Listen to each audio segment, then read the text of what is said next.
ঘন কুয়াশায় একে একে ৬ গাড়ির সংঘর্ষ, দুমড়ে মুচড়ে যায় প্রতিটি যানই। পুলিশ জানায়, শুক্রবার রাতে ঢাকা থেকে ছেড়ে আসা কয়েকটি যানবাহন রংপুর ঢাকা মহাসড়কের মিঠাপুকুর গড়ের মাথা মোড়ে ঘন কুয়াশার কারণে নিয়ন্ত্রণ হারায়। চতুর্মুখী এই মোড়ে দুটি বাস, একটি ট্রাক ও পিকআপ এবং কাভার্ড ভ্যান একে অপরকে ধাক্কা দেয়। দুর্ঘটনায় আহত হন অন্তত ২৫ জন যাত্রী। ঘন কুয়াশা এবং বেপরোয়া গতির কারণে এই দুর্ঘটনা বলে জানান প্রত্যক্ষদর্শীরা।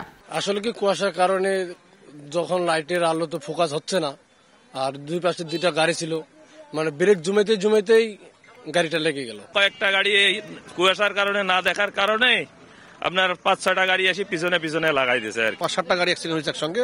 আহতদেরকে আমরা মেডিকেল পাঠিয়ে দিয়েছি। পুলিশ ঘটনাস্থলে গিয়ে দুমড়ে মুচড়ে যাওয়া যান উদ্ধার করলে স্বাভাবিক হয় যান চলাচল, স্বাভাবিক হয় চলাচল। গাড়িগুলো আমরা মোটামুটি এখন রাস্তা থেকে অপসারণ করেছি। হাইওয়ে পুলিশ, জেলা পুলিশ, আমরা দুইটা রেকার নিয়ে এসে যত দ্রুত সময় আমরা রেকারিং করলাম। রেকারিং করে গাড়িগুলো করে এখন আমরা রাস্তা ক্লিয়ার দিয়ে দিচ্ছি।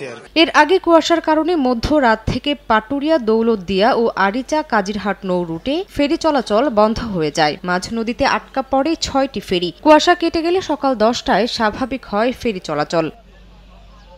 শামীমা শাম্মী, সময় সংবাদ।